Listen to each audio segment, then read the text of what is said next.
Welcome to the Time of Stories channel. Every day a new story about love and betrayal. Don't forget to subscribe. I suppose most men learn their wife is having an affair by arriving home at the wrong time, overhearing an imprudent conversation, or finding physical evidence like soiled panties. My enlightenment was different. My wife sent me an email, actually, and she didn't email me intentionally, although Freudians might say otherwise.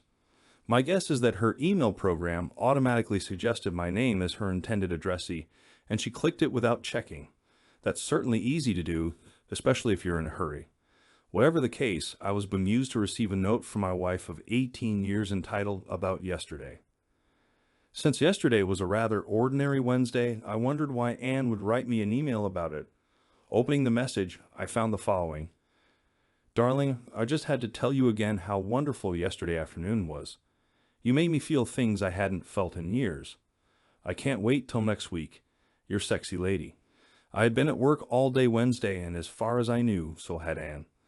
We hadn't even spoken on the phone that afternoon, although I did recall her being unusually cheerful when she got home that evening. Furthermore, sexy lady is not one of the terms of endearment I use with Anne. The ugly explanation I leaped to seemed inescapable, and my first thought was to confront her that evening and demand an explanation, or more likely, a confession. But I am a logical and methodical person. It took no great imagination to suppose that she might deny the implications of the errant email, make up some alternative explanation, or simply pass the whole thing off as a joke. What could I say then? Moreover, my fruitless accusation would put her on alert, and any chance I might have of uncovering the truth would almost certainly be lost. After further consideration, I decided to adopt a wait-and-see approach. First, it would be interesting, even amusing, to see if Anne realized her mistake and would initiate an explanation on her own. If not, I had been put on alert and had been given a schedule for her next assignation. That was information I intended to put to good use. Anne sells real estate, so her hours tend to be irregular. This evening, she got home well after I did. I watched her carefully but found her behavior absolutely normal in every way. If she was aware that she had misaddressed her email, she gave no sign of it. I, in turn, made no hint that anything was amiss. The whole evening was routine.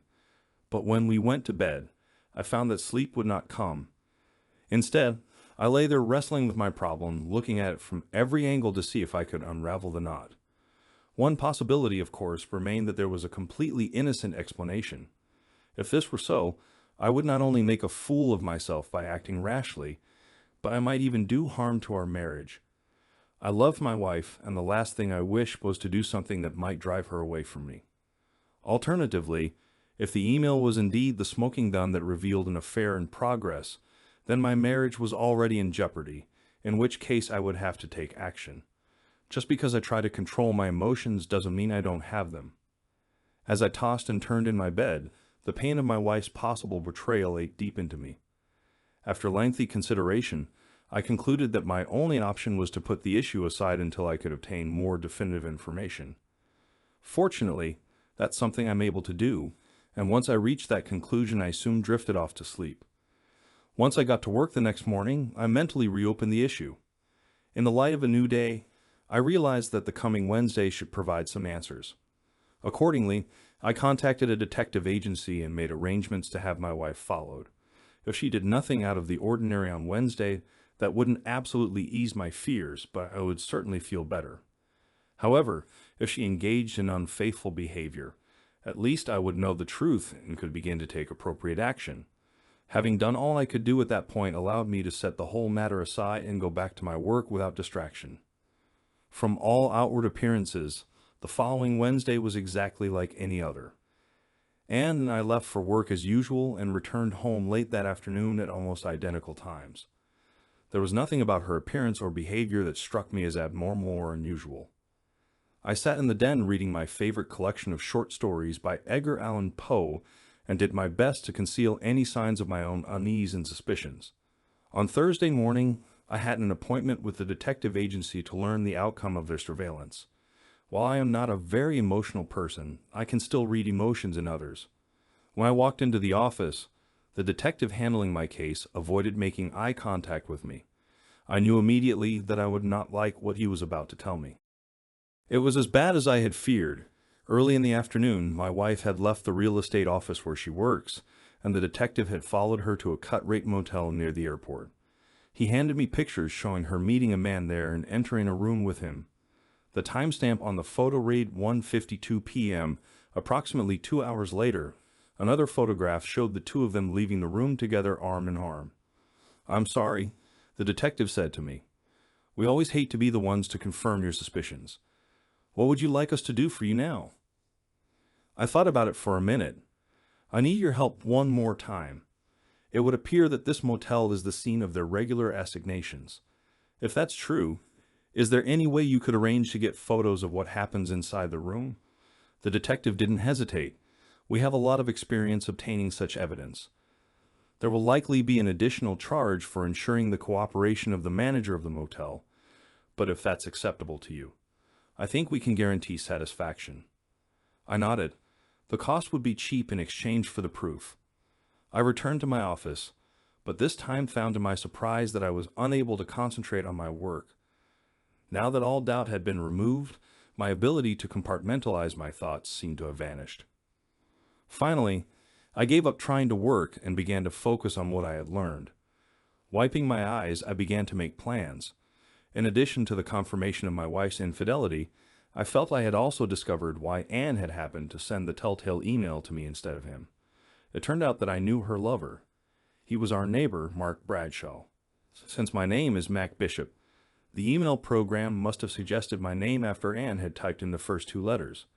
Very careless of her not to double-check, I thought, but I suppose lust has a way of distracting lovers. Knowing the identity of Anne's lover further increased my sense of betrayal. Mark and his wife, Bobby, were friends of ours. We'd often dined at each other's homes or gone out to movies together, and I'd never noticed any special spark between Anne and Mark. Had I been blind, or had the two of them practiced the art of deception well? Whatever the case, I knew that I had to do something. The question was what? For several hours, I mentally flirted among numerous courses of action. At times, fantasies of revenge played through my mind, only to be followed by scenarios in which I imagined myself pleading with Anne not to leave. Questions about why the affair started and how long it had been going on plagued me. Anger and self-pity danced with one another in my thoughts. Finally, I came to a conclusion. I not only knew what I wanted to accomplish, but I had a pretty well-developed plan for achieving my goals. My campaign would involve two separate courses of action that would take place simultaneously. I thought of them as divide and conquer. Divide the two lovers and conquer her heart again. For the divide part of my plan, I would use my knowledge of Anne, and, to a lesser extent, Mark to drive a wedge between the two of them. With any luck, I could thwart their relationship until they decided to call it quits on their own. The second part would involve an all-out campaign to win back Anne's affection by becoming the perfect husband. At the same time that I was showing her the downside of her relationship with Mark, I hoped to show her the benefits of resuming her relationship with me. I made extensive notes for myself, listing possible actions for each part of my campaign, planning their timing and working through the interdependencies so that each would complement the other. When I had finished, I saw that the essential element for both was the need to pretend total ignorance of their relationship and to keep them unaware of my knowledge. Obviously, this would require a lot of restraint on my part, but I felt that I could do this. I'm good at not showing emotion. I decided not to initiate my campaign until after the next report from the detective agency, but there were steps I could take in the interim to prepare. First, I purchased a recording system for our home phones, along with a voice-activated recording device which I concealed in Anne's car. Tapping our home phone covered that channel of communication, and while I couldn't tap her cell phone, I felt that the car was the most likely place for her to make cell phone calls to Mark. I didn't worry about her calling him from work. The agency had an open-plan office, so I reasoned that she wouldn't be likely to hold a conversation with her lover in a place where she could so easily be overheard. My next step was to make changes to Anne's email. Her home computer was already set up to access her work email account. She password protected her system, but I knew where she kept a list of her passwords, and it didn't take me long to gain access. I quickly arranged for a copy of any messages she sent or received to be forwarded automatically to my account. Once I had access to her email, I soon learned that their affair had apparently been going on only a month or so. That suggested they were still in the honeymoon stage of their relationship. My challenge was to engineer an early end to the honeymoon. Having completed the preliminary work, all I had to do was wait until the detective agency produced photographs of their next liaison. In addition to stills, they surprised me by delivering video and audio as well. It wasn't a pleasant surprise. I had steeled myself to see them having sex. What I had not expected were the displays of affection and, dare I say it, love between them. The depth of their intimacy cut deep. It made me wonder if my plan had any real chance to succeed. But I finally decided I had nothing to lose and everything to gain, and so I recommitted myself to the course of action I had planned. My wife is not a patient person, and she doesn't handle disappointment well. I hoped to use that weakness against her to disturb the relationship she had developed with Mark. At the same time, she is very much a romantic, and I felt that might be the path for the other part of my plan. Having a copy of all her emails gave me a decided advantage when it came to planning my program of interference. Their next exchange gave me everything I needed to commence the divide part of my plan. Anne, are we still on for Wednesday? Mark, absolutely. Same time, same place. Can't wait. On the day of their next rendezvous, I took a late lunch and drove over to Anne's office, parking around the corner out of sight. Once she had returned from lunch and gone inside, I casually strolled past her parking lot, took one more look around to be sure the coast was clear, then ducked down beside her car. It took me only a minute to unscrew the valve cap on a tire and let the air out. Then I returned to my car and drove back to my office. Without a membership in AAA and no men in her office, I wondered what she'd do. Sure enough, 20 minutes before she was supposed to meet Mark at the motel, I got a frantic call from Anne. Mac, I have a flat tire and I'm supposed to be at a showing in a little while. Can you help me?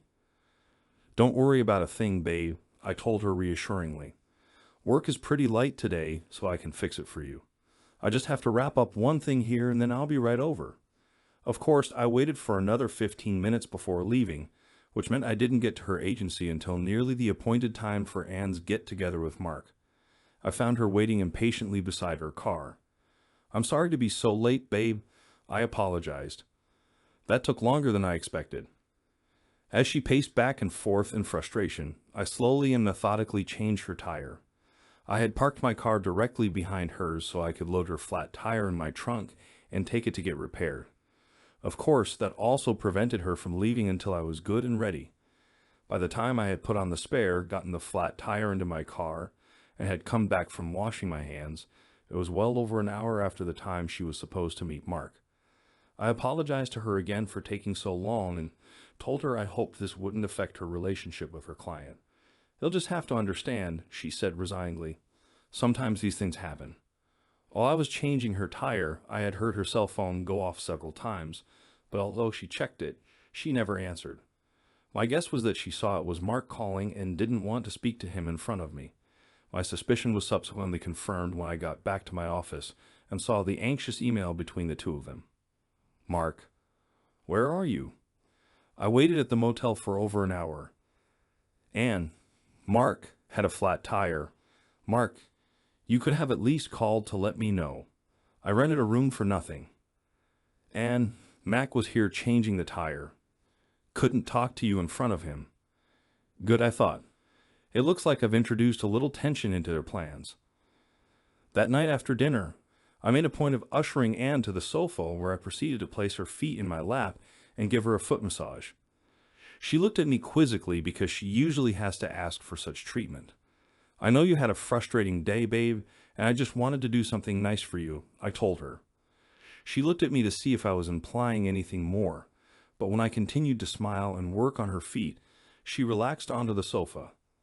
Soon I saw a look of pleasure cross her face, and as I continued massaging her, little groans of pleasure were sweet music to my ears. Not wanting to be too obvious, I waited the rest of the week before my next action. Then on Monday, I had a large floral arrangement delivered to her office with a card that read, "To the best wife a man could have." If she felt any twinge of conscience at the irony of my card, she concealed it well. But she did thank me profusely when she got home that night, and told me how impressed the other women in the office had been. "But what's the occasion?" she asked. "You never did anything like that before." "That's exactly right, sweetheart," I told her, taking her in my arms.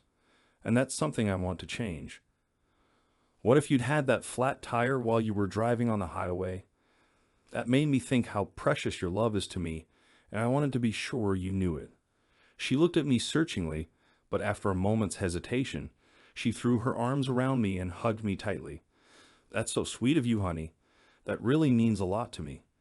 I couldn't help wondering if she was feeling any guilt. My continuing surveillance of her email again paid off when I learned that the lovers planned to make up for lost time at a special get-together in a few days. I wanted to disrupt their plans, but this time I felt that it might be suspicious if I tampered with her car again. Accordingly, I let her go off to her rendezvous without interference.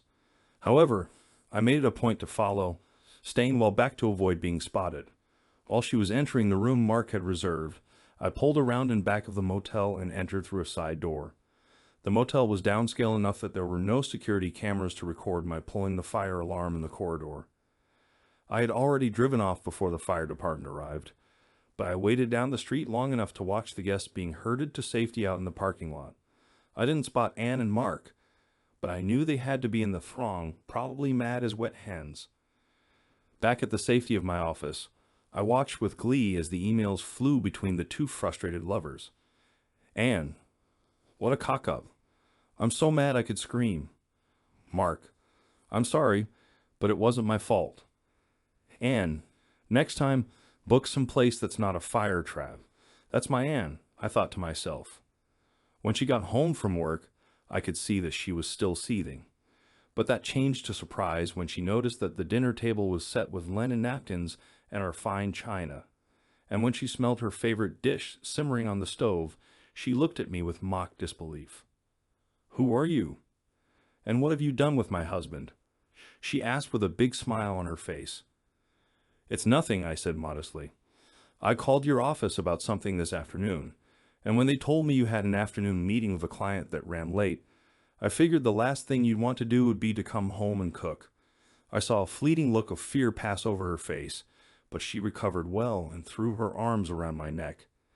"That is so thoughtful of you, honey," she said. "You treat me so well." After dinner, I made a big point of refusing to let her help with the dishes. She gave me a look of gratitude as I ushered her to the den and turned on her favorite TV program. I felt her eyes follow me as I returned to the kitchen, and I decided that the conquer part of my campaign was moving ahead nicely. Whatever reservations Anne might be beginning to have about her affair, the next email I intercepted from Mark made clear that he was not to be deterred by any temporary setbacks. He wanted another taste of my wife's sweet glory hole, and he intended to up the ante to get it. "Mark, okay, no more cut-rate motels, sexy lady. This time I've booked a room at the Hyatt. Finally, we can spend some quality time together." "Anne, that sounds much better. See you there at the regular time." As I read their email exchange, I cursed Mark's persistence and rued his willingness to continue with their interlude. This would call for different measures. I waited until the afternoon of the day before they were to meet, then called the Hyatt's reservation desk. "This is Mark Bradshaw. I have a reservation for a room for tomorrow, but something came up and I won't be able to make it after all. I'm afraid I'll have to cancel the reservation." "No problem, sir," the reservation clerk replied. "In fact, we have a big convention booked, and your cancellation will really help us." I smiled in satisfaction. Even though I'd tossed a monkey wrench in the works, I couldn't resist showing up at the Hyatt just to watch what would happen. I found a chair with a view of the reception desk and used a newspaper to hide myself. Sure enough, right on time, the adulterous duo made an appearance, walking hand in hand, chatting and cooing like lovebirds. Their amorous mood didn't last long once they learned they didn't have a room. "But I made that reservation days ago," Mark yelled at the hapless clerk. "I'm terribly sorry." The poor girl apologized, "but according to my screen, your reservation was canceled." "That's ridiculous," Mark huffed. "Very well, make us another reservation." The girl shook her head sadly. "I'm sorry, sir, but the hotel is completely booked up. Unfortunately, with the convention in town, most of the other major hotels are also sold out, You might have some luck at one of the smaller motels near the airport." When Anne heard the last comment, her face turned red and she clenched her fists. As Mark continued to fulminate against the clerk in the hotel, she yanked angrily on his sleeve. "Never mind," she said in a loud hiss. "Let's get out of here. I'm not in the mood anyway." With that, she turned and stalked off to the parking lot, with Mark behind her trying to placate her and tossing out alternatives. It was clear that he wasn't having much luck. I waited until they had both driven away in their cars before leaving my post in the lobby. My work here is done, I thought gleefully. When I got home that night, I stopped her at the door. "Don't even bother to come in the house, we're going out." Before she could object, I took her arm and escorted her out to my car. After holding the door for her, I went around to my side and began to drive. "What is all this?" she asked. "Where are we going?" "I thought you might enjoy a little surprise tonight," I told her with a smile. With that, I turned on the car radio to some soft mood music and proceeded to drive in silence. She watched me curiously, trying to guess what I had in store for her.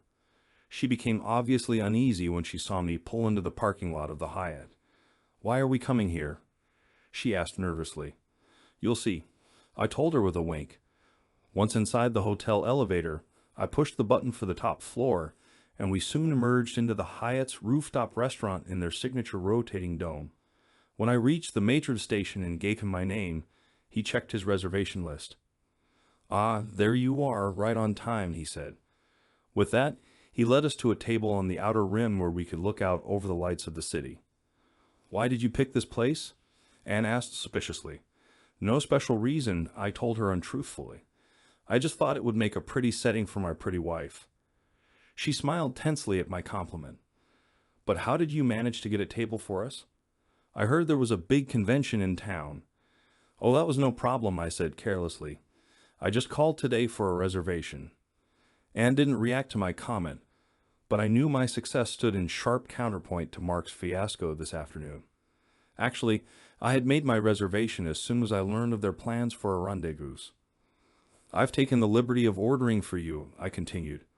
"I hope you don't mind." She told me she was grateful for my thoughtfulness and began to relax.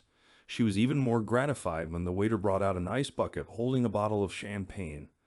After we drank several toasts that I made to her, she got really relaxed.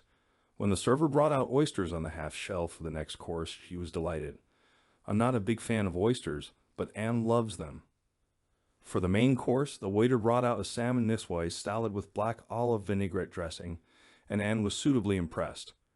"I would have guessed you'd order something heavy, like a big steak," she said with a smile. "This is perfect." "I know you like salads, babe," I told her. "Besides, we don't want to get too full." She looked at me inquiringly, but I said nothing more.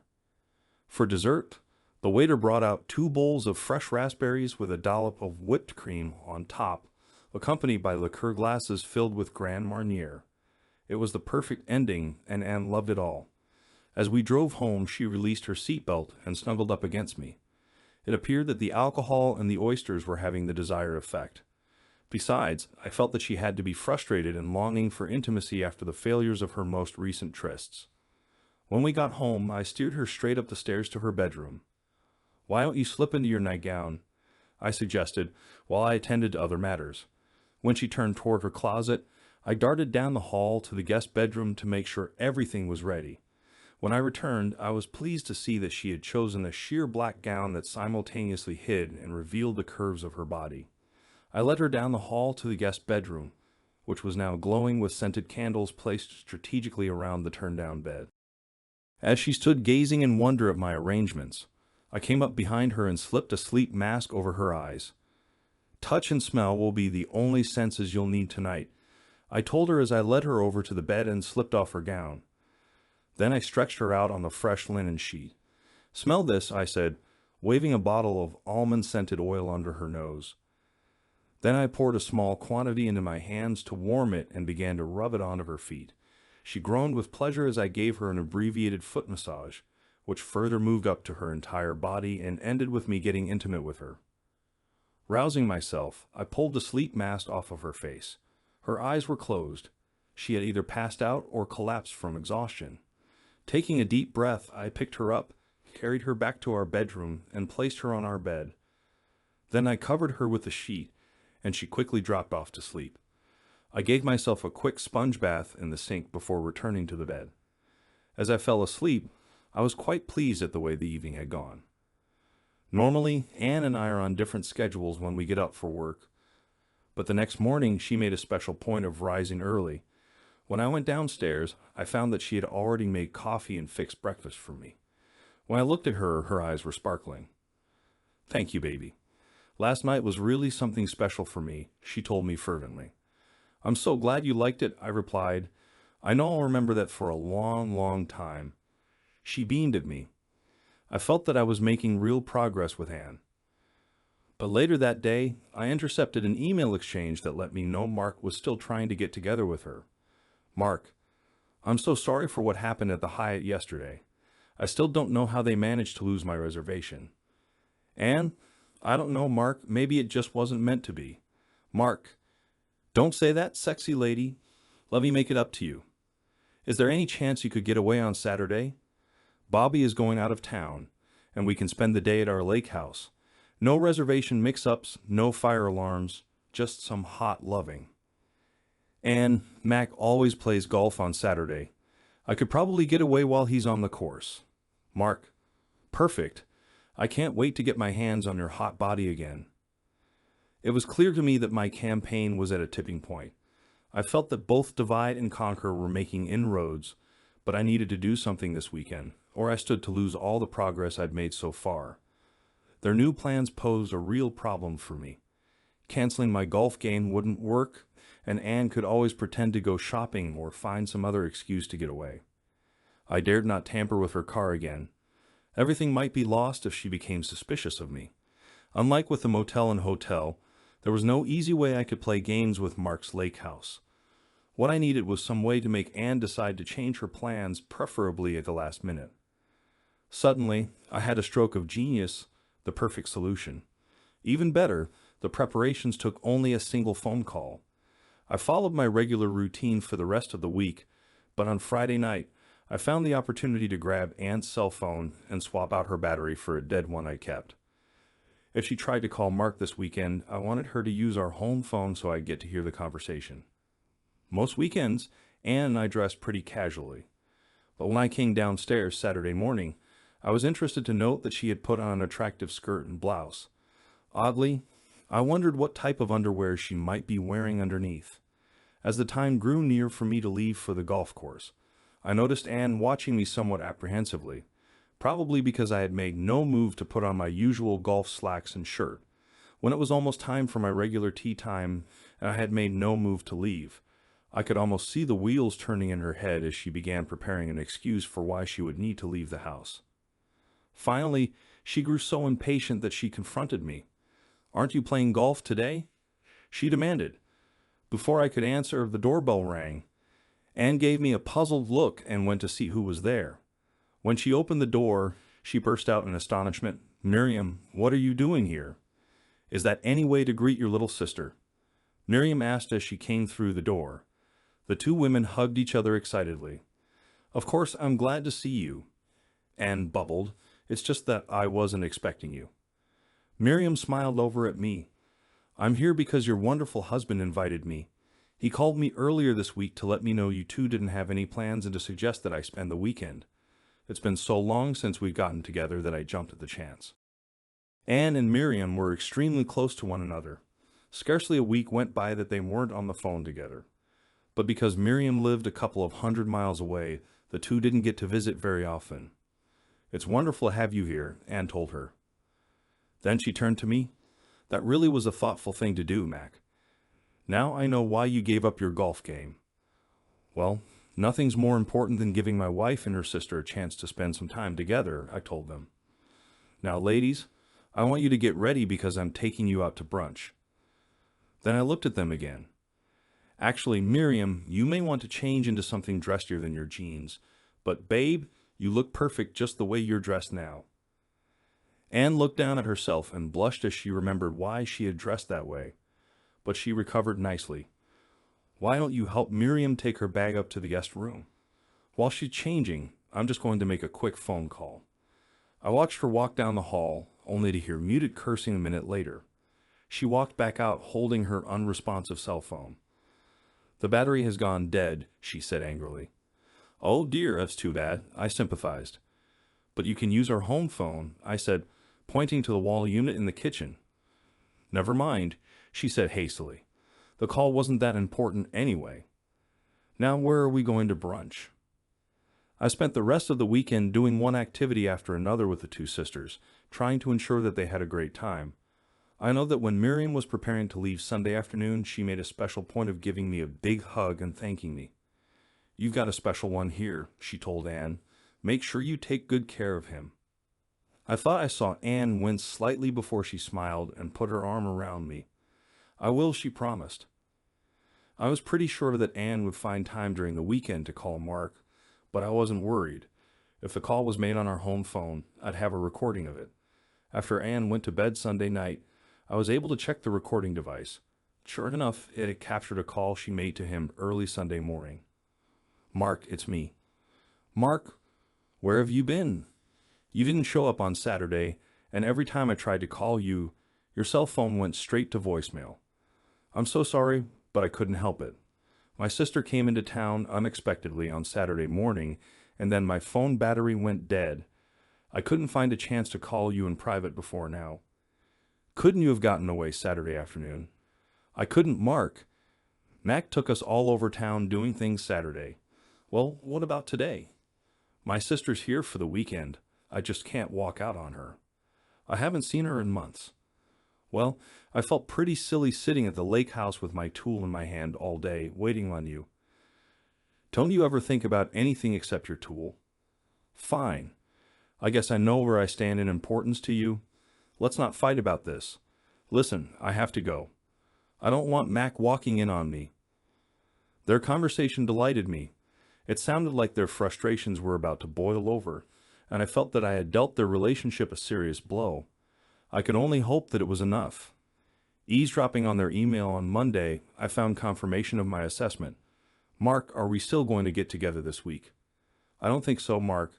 This whole thing is getting to be too much of a hassle, and it's starting to get to me. Besides, Mac has been really sweet to me lately, and I'm feeling pretty guilty about running around behind his back. I think we need to end this now." "Don't say that. At least one more time." "No, I mean it. It's over." "Well, I can't say I'm not disappointed. You're still one sexy lady, but I understand what you're saying. Maybe it's for the best. I don't want to lose Bobby either, but I hope we can still be friends." "Sure, we'll stay friends, just not friends with benefits." Success? I had managed to insert enough problems into their relationship to cause it to collapse, just as I'd hoped. Now the only thing left for me was to complete the second half of my plan. When I got home that evening, Anne was moody and distracted. Once or twice, I even thought I saw tears in her eyes. I didn't want to intrude, but I felt I shouldn't ignore her behavior entirely. "Are you okay, babe?" I asked solicitously. "You seem to be sort of down tonight. Did you have a problem at work?" "Oh, it's nothing," she said, not looking at me. "I guess I'm just in a blue mood. It's probably hormones or something like that." I nodded and gave her some space for the rest of the evening. But inwardly, I was gloating because I was certain she was mourning the end of her relationship with Mark. Even though it had been her decision to halt the affair, I knew that Anne invests a lot of emotions in any relationship and can't let one go without some sense of loss. I actually found her mood reassuring. She wouldn't have felt so blue if she hadn't decided to end things. But I couldn't help thinking that Mark was unlikely to have a similar reaction. "He's probably with Bobby this very moment," I thought smilingly. The next morning, Anne was in a much better emotional state.